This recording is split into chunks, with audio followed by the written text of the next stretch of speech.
Assalamualaikum warahmatullahi wabarakatuh. Perkenalkan, nama saya Elviona Ariska, nomor BP 1904104 dari kelas 3B. Di sini saya akan menjelaskan sebuah video dengan tema sel bakteri. Dan ini merupakan tugas pertama dari mata kuliah Mikrobiologi Farmasi di Fakultas Farmasi Universitas Pendidikan Indonesia. Baiklah, sekarang saya akan menjelaskan ciri-ciri dari sel bakteri. Sesuai pada gambar, bakteri memiliki ciri-ciri yang pertama, memiliki sel satu atau disebut juga uniseluler. Yang kedua, ukurannya yang kecil atau disebut juga mikroorganisme. Yang ketiga, mempunyai dinding sel yang berupa protein polisakarida. Yang keempat, bersifat prokariotik atau tidak mempunyai membran inti sel. Yang kelima, bersifat kosmopolit, yaitu meliputi daerah yang luas. Yang keenam, hidupnya secara soliter atau sendiri-sendiri. Yang ketujuh, memiliki flagela, yaitu alat gerak yang hanya ada pada bakteri yang berbentuk batang dan spiral. Yang kedelapan, kapsul yang berupa lendir berfungsi sebagai alat pertahanan diri, sumber makanan bakteri, alat pelekat inang, dan melindungi bakteri dari kekeringan, serta memiliki bentuk yang bervariasi, yaitu bulat atau fokus, bentuk batang atau basil, dan bentuk spiral.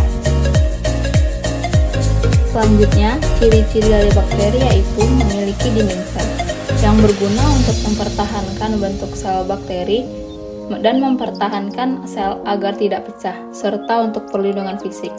Dan di dalam dinding sel ini terdapat 90% air yang kalau airnya itu sedikit, maka konsentrasi atau kepekatannya kecil. Sedangkan di saat konsentrasi atau kepekatannya besar, itu airnya lebih banyak.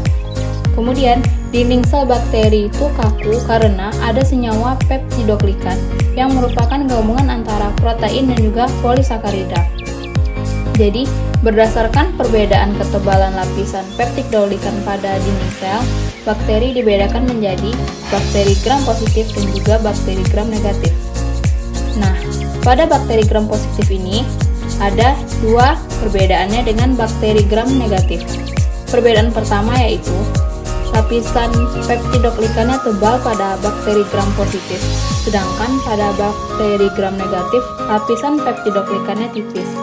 Dan perbedaan kedua, jika diwarnai dengan pewarnaan gram akan berwarna ungu untuk bakteri gram positif, dan jika diwarnai dengan pewarnaan gram akan berwarna merah muda untuk bakteri gram negatif. Dan gambar dari dinding sel bisa kita lihat pada yang sudah ada di layar. Selanjutnya, saya akan menjelaskan bagian-bagian apa saja yang terdapat pada struktur bakteri. Yang pertama, terdapat DNA nukleoid yang berfungsi untuk mengatur seluruh aktivitas sel. Yang kedua, terdapat ribosom yang berguna untuk tempat sintetis protein. Yang ketiga, terdapat sitoplasma yang berguna untuk tempat terjadinya reaksi kimia sel. Yang keempat, ada plasmid yang berguna untuk pengendalian aktivitas sel. Yang kelima, ada mesosom atau tempat menghasilkan energi dan membentuk dinding sel baru saat pembelahan sel. Yang keenam, ada membran plasma yang berguna untuk pembungkus sitoplasma, tempat pembentukan mesosom, alat transfer elektron dan proton, alat pengatur senyawa dari luar ke dalam sel. Kemudian terdapat flagela dan ada juga kapsul. Selanjutnya, kita akan membahas macam-macam bakteri. Yang pertama, berdasarkan bentuknya. Terdapat yang berbentuk kokus, bacillus, dan juga spiral. Kokus ada yang monokokus atau tunggal, diplococcus berkoloni 22, streptococcus berbentuk rantai, staphylococcus seperti buah anggur, sarcina berbentuk kubus, tetracoccus seperti bujur sangkar. Yang bacillus ada monobacillus atau tunggal, diplobacillus atau berkoloni 22, streptobacillus atau berbentuk rantai. Dan yang ketiga ada spiral. Yang pertama yaitu spirum, yang kedua spiroseta, yang ketiga yaitu vibrio. Dan gambarnya bisa kita lihat pada layar yang sudah saya tampilkan. Selanjutnya yaitu berdasarkan letak flagel, terbagi menjadi monotrik yaitu satu flagela di salah satu ujungnya. Yang kedua yaitu leukotrick yaitu banyak flagela di salah satu ujung sel. Yang ketiga yaitu amfitrik, banyak flagela di kedua ujung selnya.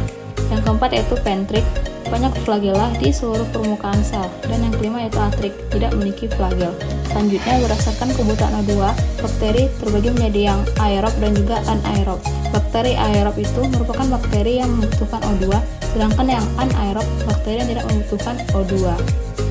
Berdasarkan cara memperoleh makanan, bakteri terbagi menjadi autotrof dan juga heterotrof. Pada autotrof terbagi lagi menjadi fotoautotrof dan juga kemoautotrof.